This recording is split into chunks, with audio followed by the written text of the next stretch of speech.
Good morning student. अपन electric capacitance का general formula C बराबर Q अपॉन V पढ़ चुके हैं।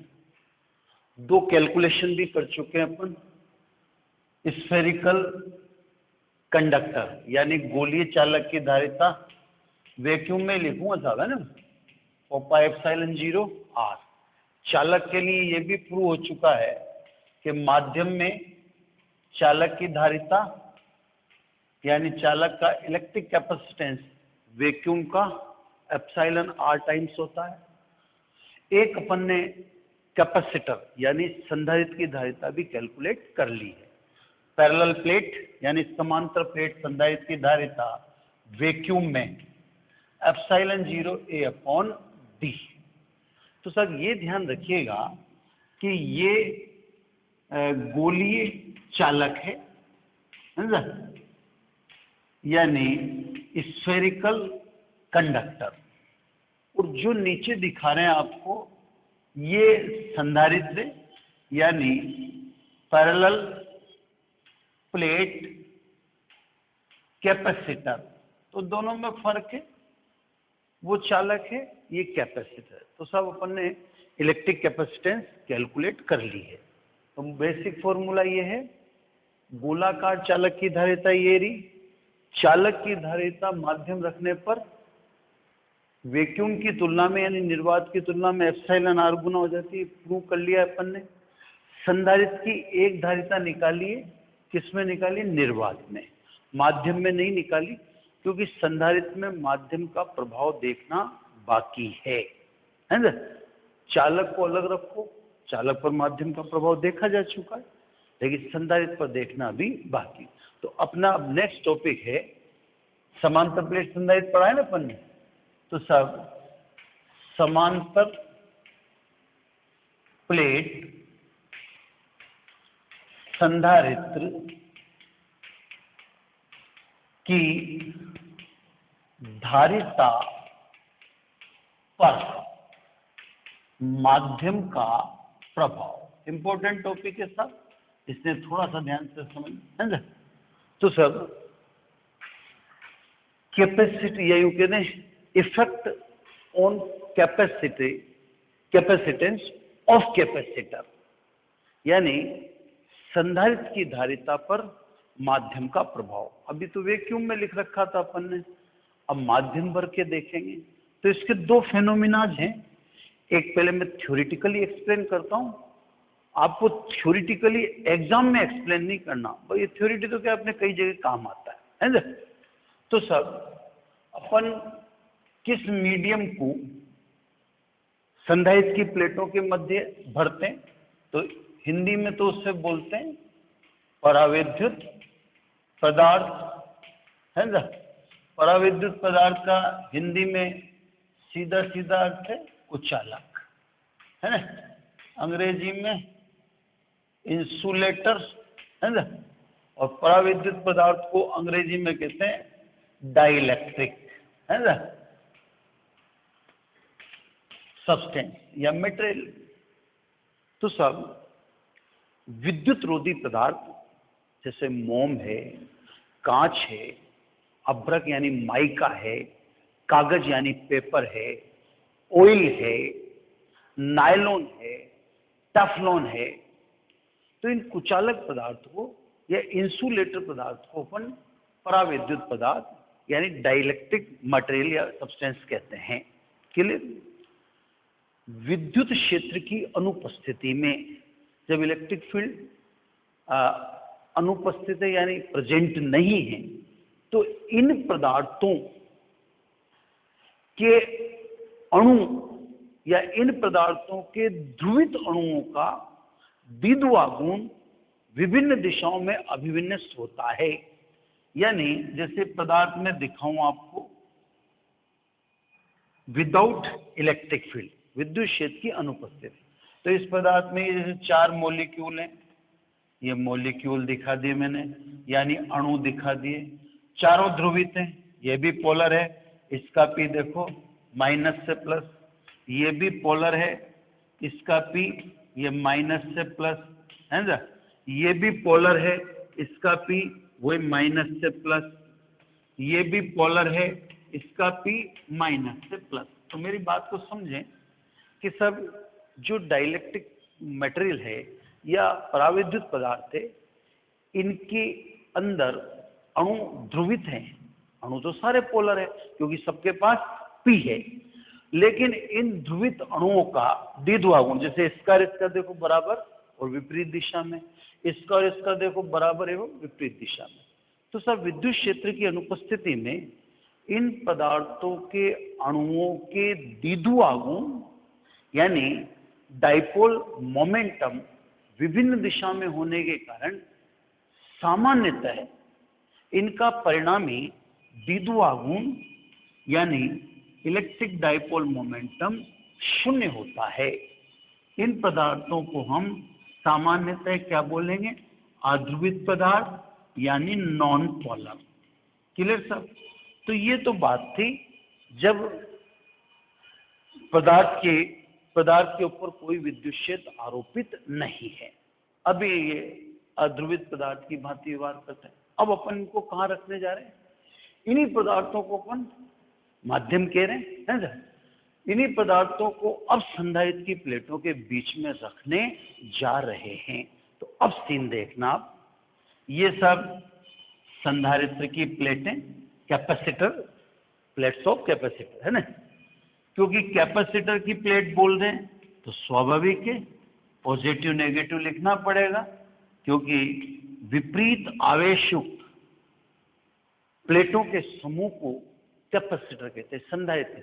दो प्लेटों के समूह को संधारित्र नहीं कहते, विपरीत आवेश युक्त प्लेटों के समूह को संधारित्र कहते हैं। तो सब मैंने कर दिया, इन पर चार्ज बता दिया, इस पर प्लस क्यू और इस पर माइनस क्यू। अगर इस समय देखें तो इलेक्ट्रिक फील्ड पॉजिटिव से नेगेटिव, इसको मैं किससे दिखा दूं? E0 से। तो अभी रिजल्टेंट इलेक्ट्रिक फील्ड कितना है? अभी रिजल्टेंट इलेक्ट्रिक फील्ड E0 है। वेक्टर मत दिखाओ, सीधा सीधा दिखा दो, फिर वेक्टर में कहाँ उलझ जाएंगे। तो अभी रिजल्टेंट इलेक्ट्रिक फील्ड E0 है। अब इस पदार्थ को मैं वहां रखने जाऊं, थ्योरेटिकल समझा आपको, वो थ्योरेटिकल करके नहीं आना, आप तो मैथमेटिकल करना है ना। अब ये पदार्थ इसमें रख रहा हूं मैं, तो ये मटेरियल मैंने अब प्लेटों के बीच रख दिया।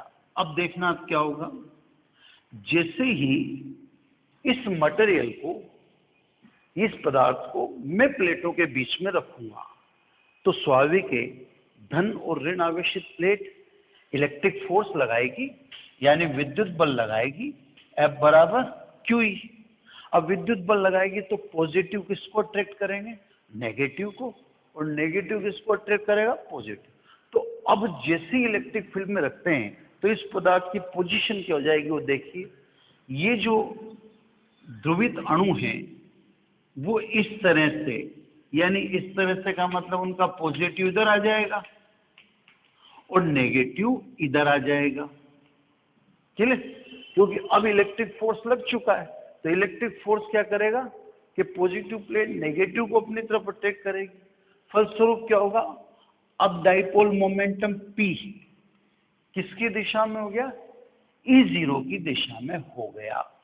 तो जैसे ही इस पदार्थ को प्लेटों के बीच रखते हैं तो इलेक्ट्रिक फोर्स के कारण या विद्युत क्षेत्र के द्वारा लगने वाले विद्युत बल के कारण यानी इलेक्ट्रिक फोर्स के कारण अणुओं का द्विध्रुव आघूर्ण आरोपित विद्युत क्षेत्र की दिशा में हो जाता है ना? यानी अब P is not equal to 0, यानी अब पदार्थ क्या हो गया? पोलर हो गया, अब ध्रुवित हो चुका। तो पहले तो नॉन पोलर था, तो एक चेंज तो है कि पदार्थ पोलर हो गया। अब पदार्थ पोलर हो गया तो पदार्थ की ये सरफेस किसकी तरह बिहेवियर करेगी?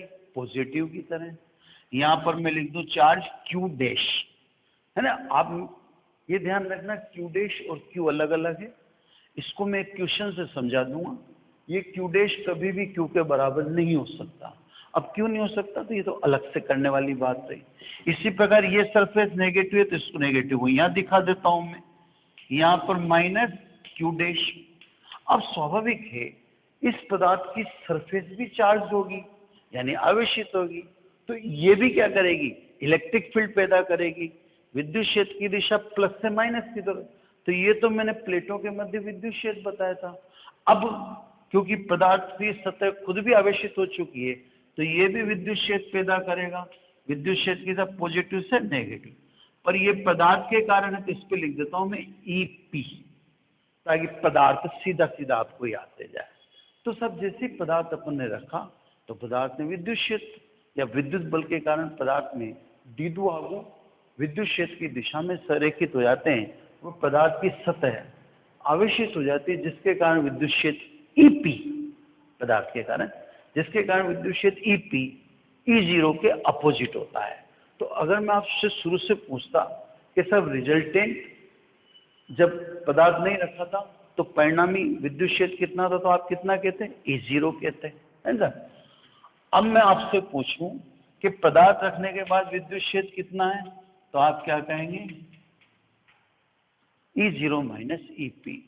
E0 माइनस EP, इसका मतलब विद्युत क्षेत्र में क्या हो गई, कमी हो गई। क्योंकि V बराबर क्या होता है, ED। विद्युत क्षेत्र में कमी हुई तो विभवांतर में क्या होगी, कमी हो गई। और तथा C बराबर क्या होता है, Q/V। विभवांतर यानी इलेक्ट्रिक पोटेंशियल डिफरेंस में कमी हुई तो C में क्या होगी, वृद्धि होगी। तो सब पदार्थ रखने पर प्लेटों के मध्य इलेक्ट्रिक फील्ड कम होता है या इलेक्ट्रिक फील्ड में कमी होती है, फलस्वरूप विभवांतर कम हो जाता है और धारिता बढ़ जाती है। तो पदार्थ रखने पर संधारित्र यानी कैपेसिटर की धारिता भी बढ़ेगी ही। अब कितनी बढ़ेगी ये अलग बात है, पर बढ़ेगी ही। अभी आपको ये कहना उचित नहीं है कि क्या एप्सिलॉन R गुना हो जाएगी, अभी ये नहीं, बस अभी तो ये रिजल्ट सामने आया कि बढ़ेगी ही। यहाँ पे एक छोटी सी बात सुन लें, गर्मियों के समय संधारित्र सर्दियों की तुलना में कम प्रभावशाली होते हैं, यानी कम इफेक्टिव होते हैं। कैसे होते हैं सब, तो गर्मियों में वातावरण में हीट क्रिएट हो जाती है, यानी वातावरण में ऊष्मा पैदा हो जाती है। वातावरण की ऊष्मा स्वाभाविक संधारित्र के अंदर भी प्रवेश करेगी। जब ये संधारित्र के अंदर प्रवेश करती है तो ये जो ध्रुवित अणु हैं, जिनका द्विध्रुव गुण अभी किधर है, E0 की दिशा में, विद्युत क्षेत्र की दिशा में, तो जैसे ही हीट मिलेगी ये अणुओं का द्विध्रुव गुण विभिन्न दिशा में या अनियमित दिशा में संरेखित होना चालू हो जाएगा। इस दिशा में नहीं रहेगा, क्योंकि एक्स्ट्रा एनर्जी मिल गई हीट से। तो हीट से एक्स्ट्रा एनर्जी मिलते ही ये मूव करने लग जाते हैं। जैसे ये मूव करेंगे EP में कमी होगी, EP में कमी होगी तो फिर ER में क्या हो जाएगी, वृद्धि हो जाएगी, ER बढ़ जाएगा। और इलेक्ट्रिक फील्ड बढ़ेगा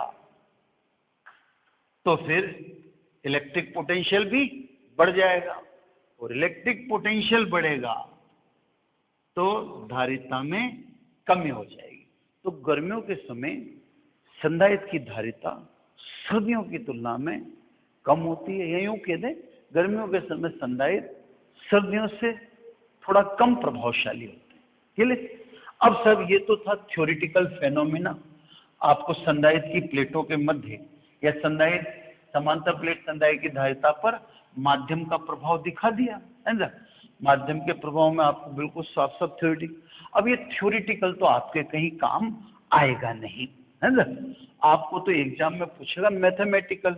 यहाँ तो मैंने आपको दिखाकर ये सुनिश्चित कर दिया कि हाँ साहब, अगर अपन पदार्थ रखते हैं या पदार्थ भरते हैं तो धारिता घटती है।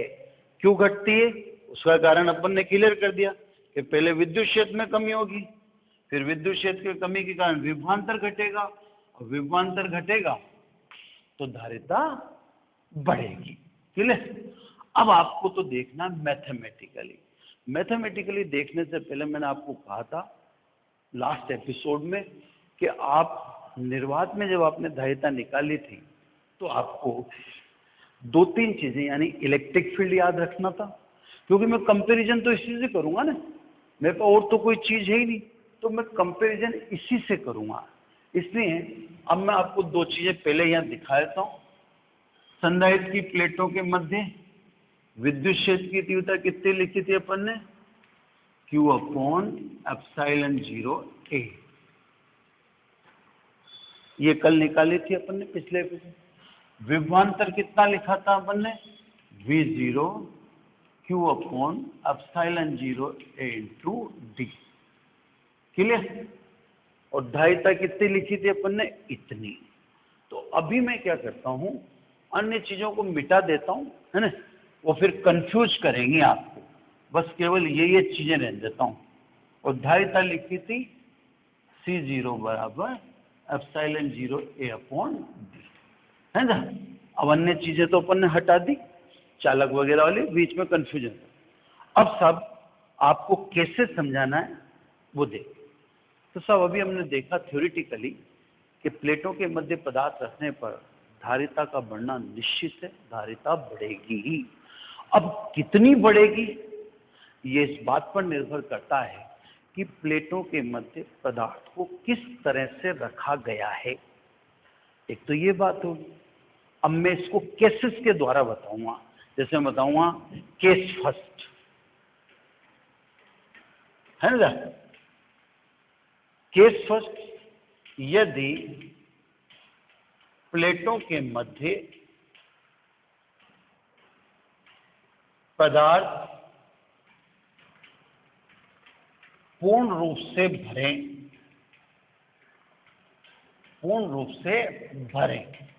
है ना। यानी आपने पदार्थ को फुल भर दिया प्लेटों के बीच में। अब मेरा एक बात और कहना चाहता हूं कि आपसे जैसे माध्यम का प्रभाव पूछे एग्जाम में कि सब धारिता पर माध्यम का प्रभाव बताओ, तो ये केस फर्स्ट करे ना, बस आप केस फर्स्ट। अभी जो थ्योरी, ये दोनों एक ही बात है और आपके क्वेश्चन का जवाब भी यही है। और थ्योरेटिकल जवाब आप दोगे तो आपको बैलेंस करना नहीं आएगा, थ्योरी लिखनी नहीं आएगी। इस तरह से आप समझाए ना, ये फर्स्ट केस है ना। मैं तो और भी बहुत सारी चीजें बताऊंगा, तो मेरे को तो अपना काम करना है। आप तो बस ये माध्यम का प्रभाव देखना चाहते हैं, ये केस फर्स्ट में माध्यम का प्रभाव आपके लिए तो केस फर्स्ट आते ही टॉपिक क्लोज हो गया। क्लियर? तो ये सब संधारित्र रख दिया अपन ने। अब संधारित्र के चित्र का महत्व नहीं है। एक प्लेट अर्थिंग है जो स्रोत से जुड़ी होती है, उस पर पॉजिटिव चार्ज दिखाते हैं, दूसरी पर नेगेटिव दिखाते हैं। वो दिया गया आवेश प्लस क्यू है ना, उसको आपको सोचना ही नहीं। ये अपन ने पदार्थ फुल भर दिया, ये पदार्थ फुल है ना। अब ध्यान रखना चित्र का महत्व तो नहीं, आप कोई चित्र को ज्यादा घूरिए मत, है ना। इसमें सब परावैद्युत पदार्थ यानी कुचालक भर दिया, परावैद्युत पदार्थ भर दिया फुल। इसका परावैद्युतांक है εr। आप देखो सुविधा के लिए के भी ले सकते हो, ये आपकी अपनी फैसिलिटी है, इसमें मेरा कोई वो नहीं, इंटरफेयर नहीं। क्लियर? तो साहब हमने प्लेटों के मध्य परावैद्युतांक यानी डाइलेक्ट्रिक कांस्टेंट εr का परावैद्युत पदार्थ फुल भर दिया, पूर्णतः भर दिया। जब पदार्थ पूर्णतः भर दिया तो पदार्थ का क्षेत्रफल प्लेटों के क्षेत्रफल के बराबर हो जाएगा और पदार्थ की मोटाई प्लेटों के बीच की दूरी के बराबर हो जाएगी, है ना। क्योंकि पदार्थ आपने क्या भर दिया? फुल भर दिया।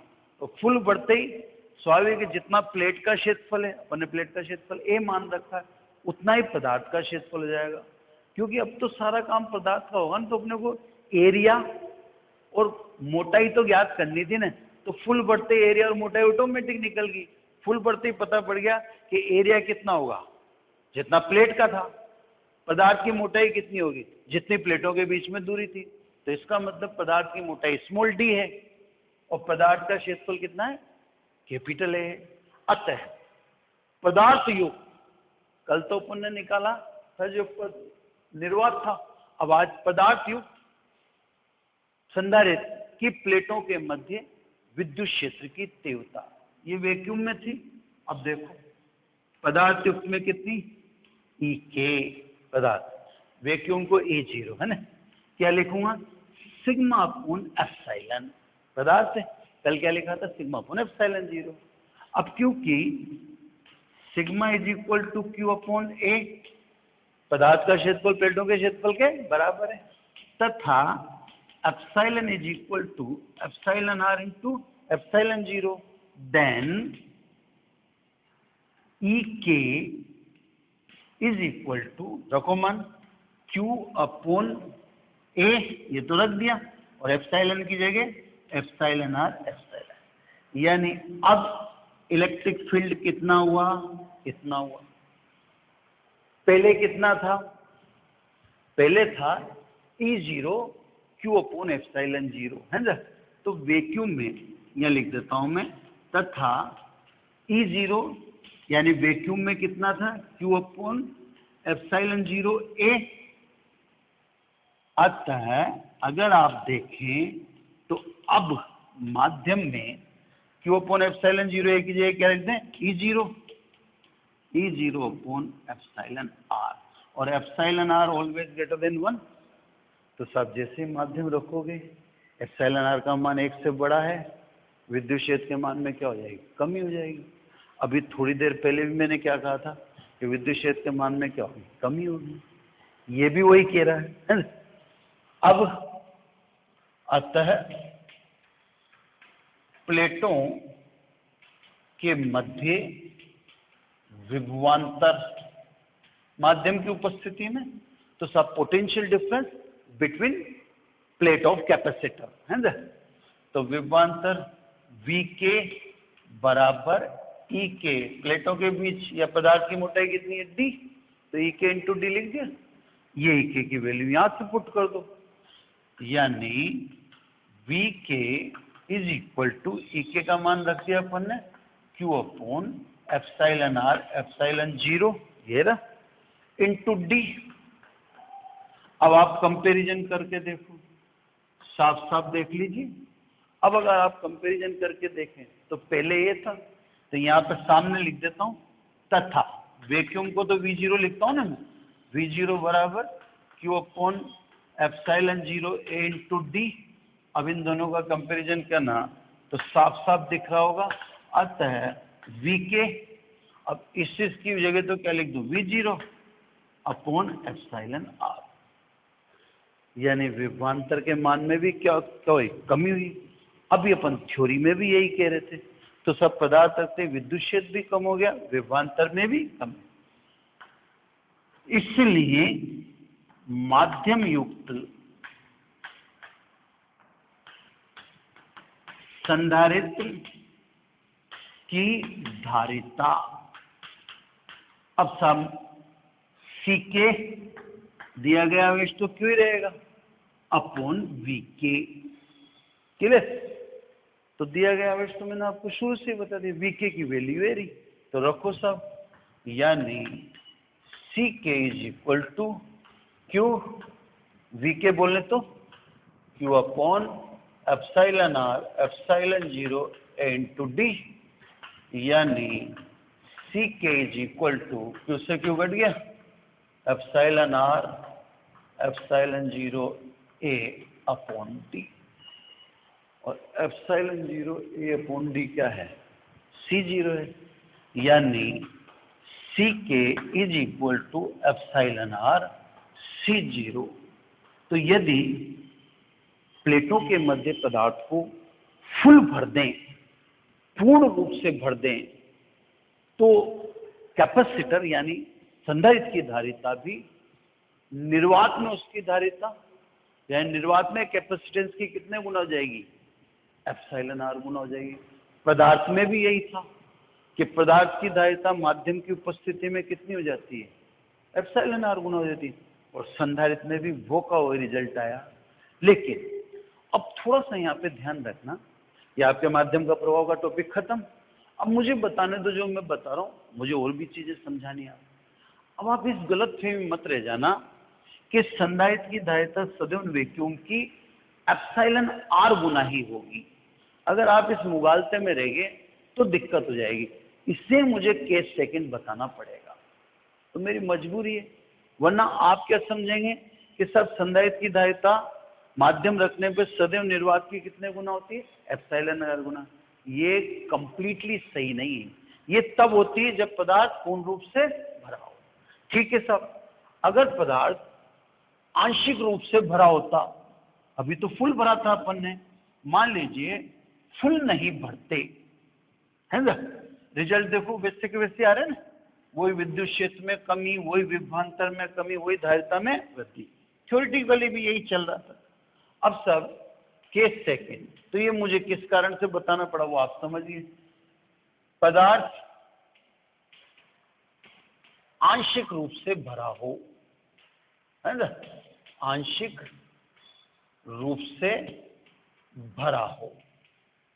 अब देखा ये सिचुएशन लेते हैं ध्यान से। ये वही समांतर प्लेट संधारित्र, वो पॉजिटिव जिसको बैटरी से कनेक्ट है वो पॉजिटिव, और जो अर्थ से है वो नेगेटिव। दिया गया आवेश ऑलवेज वही रखेंगे। अब सब हमने टी मोटाई का, ये सब पदार्थ की मोटाई कितनी? Small T. मोटाई का पदार्थ जिसका परावर्तनांक कितना है? Epsilon r. ये सब प्लेटों के बीच में रख दिया, और ये ध्यान रखना प्लेटों के समांतर रख दिया। इसकी मोटाई कितनी है? टी, है ना। तो टी मोटाई व एप्सिलॉन आर डाइलेक्ट्रिक कांस्टेंट यानी पराविद्युतांक वाले एक पदार्थ को प्लेटों के समांतर संधारित्र में रख दिया। ये ध्यान रखना, जब प्लेटों के समांतर रखा तो एरिया ऑफ प्लेट इक्वली होंगे। इसका एरिया भी यही था और इसका एरिया भी यही होगा।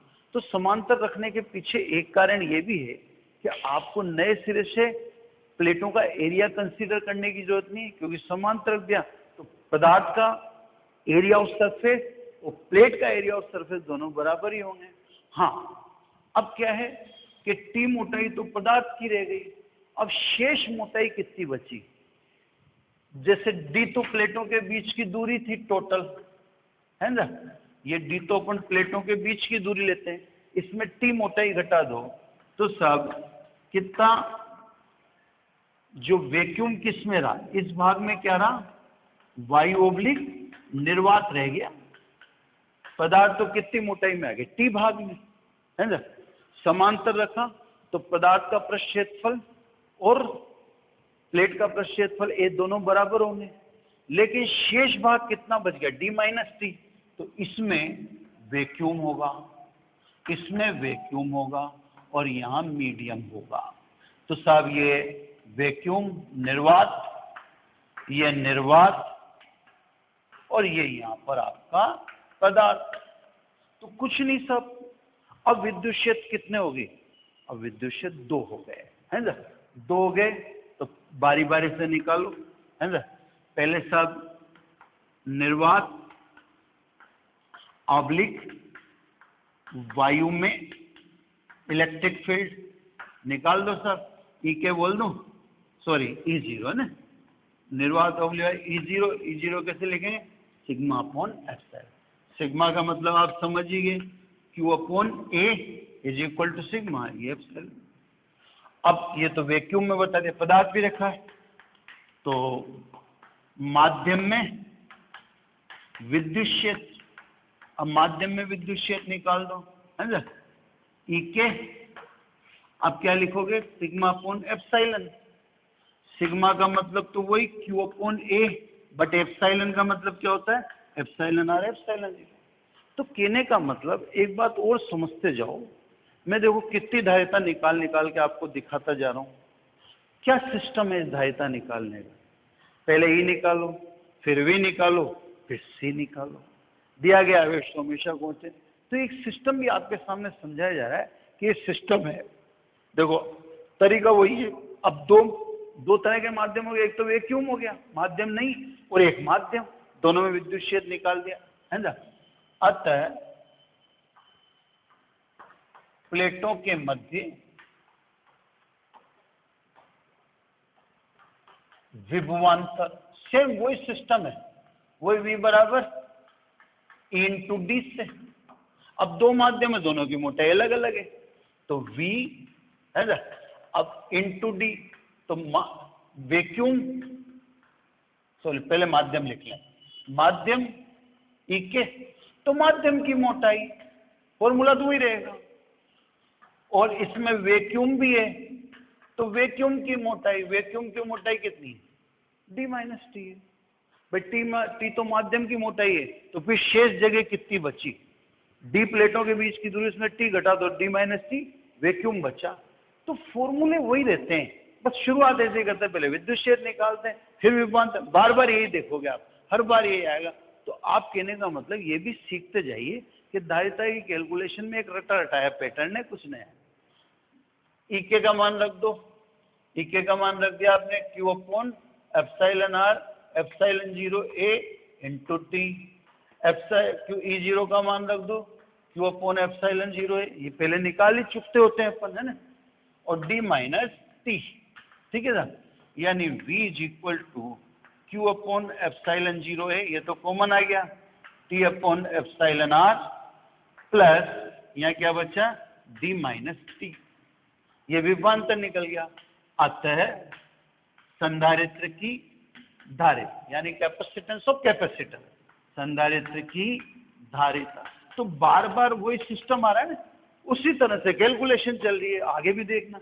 C बराबर वही Q अपॉन V, तो Q दिया गया है तो Q ही माना है, शुरू से फिक्स कर दिया। V का मान ऊपर से उठा लो, Q upon epsilon 0 A T upon epsilon R D minus T, ठीक है ना, Q से Q कट गया, यानी C इज इक्वल टू, ये एप्सिलॉन 0 A ऊपर भेजा, वहां लिख देता हूँ ना, ये C इज इक्वल टू, ये एप्सिलॉन 0 A ऊपर शिफ्ट कर दिया, upon T upon epsilon R plus D minus T, ये लो सब। अब बताओ, जब अपन ने आंशिक रूप से भरा, तो अब इसकी वैक्यूम की एप्सिलॉन R गुना नहीं, जब फुल भरते हैं तो फुल भरते हैं तो धारिता वैक्यूम की कितने गुना हो जाती है, एप्सिलॉन। और अभी अपन ने आंशिक रूप से भरा, तो इस आंशिक रूप से भरे में आपको जो धारिता दिख रही है, क्या ये निर्वात की एप्सिलॉन R गुना है, नहीं है। तो बस आप ये गलत फहमी में मत रहना कि संधारित्र में धारिता सदैव निर्वात की एप्सिलॉन R गुना होगी, यानी यह तभी सत्य है जब प्लेटों के मध्य पदार्थ पूर्ण रूप से भरा हो, तभी यह सत्य है। अगर पार्शियली भरा है, आंशिक रूप से भरा है, तो संधारित्र की धारिता ये होगी। अब ये फॉर्मूला सही है या नहीं है, तो अपने पास जो है उससे इसको चेक करके देख सकते हैं। जैसे फुल भरा होता तो इसकी कितनी गुना हो जाती, एप्सिलॉन R गुना। देखते हैं, यदि पदार्थ पूर्ण रूप से भरते, पूर्ण रूप से भरें तो T की जगह क्या लिख दोगे आप, D। अभी पदार्थ की मोटाई आपने T लिख रखी है, पर अगर आप पदार्थ पूर्ण रूप से, क्योंकि इसका तो अपने को याद है ही ना कि वो कितनी गुना हो जाएगी, इसकी एप्सिलॉन R गुना हो जाएगी। तो देखते हैं, देखा चेक करके, तो यदि पदार्थ पूर्ण रूप से भरे तो T की जगह क्या लिख दूं, D बाई 1। देखते हैं, C क्या लिख दूं, फुल भर दिया तो एप्सिलॉन 0 A, T की जगह D epsilon R plus D minus D, D से D कट गया, तो सब कितना आ गया, ये epsilon R epsilon 0 A upon, यानी वास्तव में ये फॉर्मूला सही है। ये वैक्यूम में ये है ना कि सब अगर फुल भर देंगे पदार्थ तो T बराबर D रख दिया, तो धारिता वैक्यूम की कितने टाइम हो जाएगी, कितने गुना हो जाएगी, एप्सिलॉन R, तो सब धारिता बढ़ेगी। अच्छा, इसको भी चेक करके देखो, ये आंशिक रूप से भरा, अब D में इससे कंपैरिजन करें इसका, ये आंशिक रूप से भरा, ये वैक्यूम में ना, तो वो D में क्या जोड़ा आपने, D में क्या जोड़ा, T अपॉन एप्सिलॉन है, ये तो कम है ना, और घटा क्या, माइनस T। तो सब क्योंकि P upon epsilon r plus D minus T. दोबारा देखें, डी में जुड़ा तो कम, जुड़ा टी कहाँ, टी में किसका भाग गया, एप्सिलॉन। तो डी में जुड़ा तो कम और घटा ज्यादा, तो ये वैल्यू किससे कम हुई, डी से कम हुई ना। अब इसका और इसका कंपैरिजन कर रहे हैं, तो अपॉन वाली वैल्यू ये कम है, तो यहां भी आप देखेंगे C ग्रेटर देन C0। तो आंशिक रूप से जब प्लेटों के मध्य पदार्थ बढ़ते हैं तो भी धारिता बढ़ती है, क्योंकि बटे वाली जो राशि है या अपॉन में जो क्वांटिटी है ये इससे छोटी है ना। अब ये क्वांटिटी छोटी है तो स्वाभाविक है ये धारिता उससे बड़ी होगी। तो आंशिक रूप से बढ़ोगे तो भी धारिता बढ़ेगी, फुल भर दोगे तो वास्तव में धारिता कितने गुना हो जाएगी, एप्सिलॉन का। चलो और नई नई बातें जानते हैं। मान लो मैंने कुचालक यानी नॉन कंडक्टर नहीं भरा होता, नॉन कंडक्टर नहीं भरा, कंडक्टर भर देता। यदि आंशिक रूप से चालक भरें, कंडक्टर भर दें, अब आंशिक रूप से तो टी आएगा, लेकिन कंडक्टर के लिए एप्सिलॉन आर अनंत है। देखा, अब देखो बाई वन है ना, बाई वन देखें, ये चालक लिख दूं यहाँ, सी चालक epsilon 0 A upon T upon infinite D minus T, यानी epsilon 0 A upon D minus T. D minus T इससे छोटा है ना, तो क्योंकि D minus T less than D, then C चालक ग्रेटर देन C0, यानी अपन चालक भी आंशिक रूप से भर दें तो भी धारिता बढ़ेगी ही, अगर चालक भी आंशिक रूप से भर दे।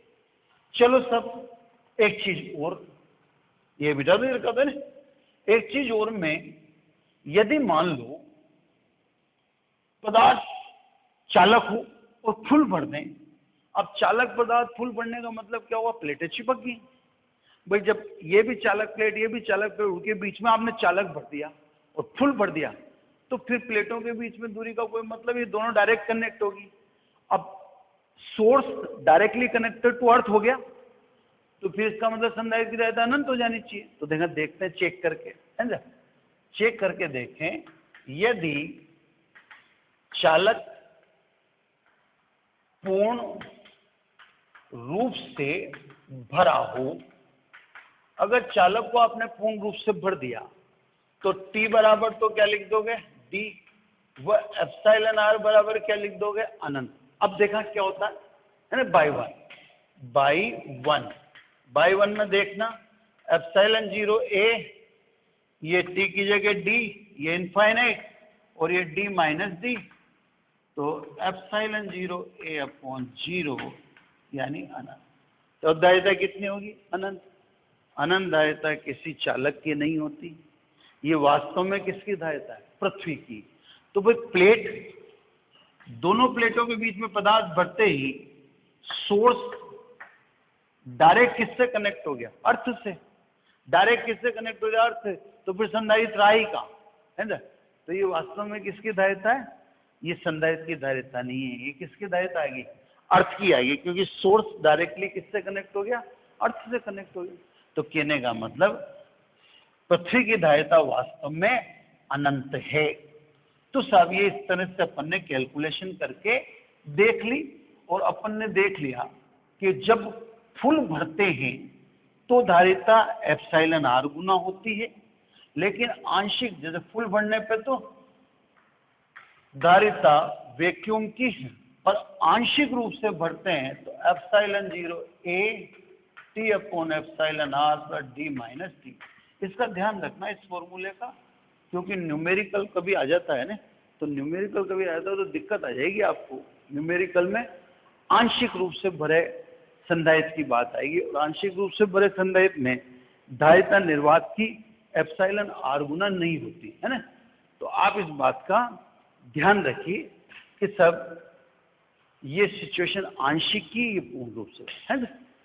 अब एक केस और का मतलब अब ये नहीं है कि वो केस मैं किसी पर्टिकुलर रीजन से बता रहा हूं। अब जो मैं एक केस और बताऊंगा आपको, उसका रीजन केवल ये है कि धारिता निकालना सीखो।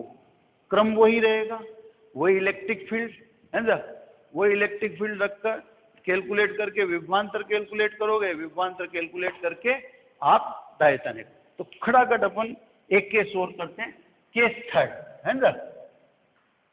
थोड़ा सा एपिसोड बढ़ जाएगा। अब अपन ने विभिन्न पदार्थ प्लेटों के मध्य जिनकी मोटाई भिन्न भिन्न भर देते हैं, है ना। तो विभिन्न पदार्थ प्लेटों के बीच भर दिए। चलो इसको कल वाले एपिसोड में कर लेंगे, क्योंकि फिर ये थोड़ा सा टाइम लेगा, तो ये एपिसोड लंबा हो जाएगा। तो कल वाले एपिसोड में अब आपको मैं केस थर्ड बताऊंगा, आते सबसे पहले वो काम करूँ, है ना। तो ठीक है, थैंक यू वेरी मच।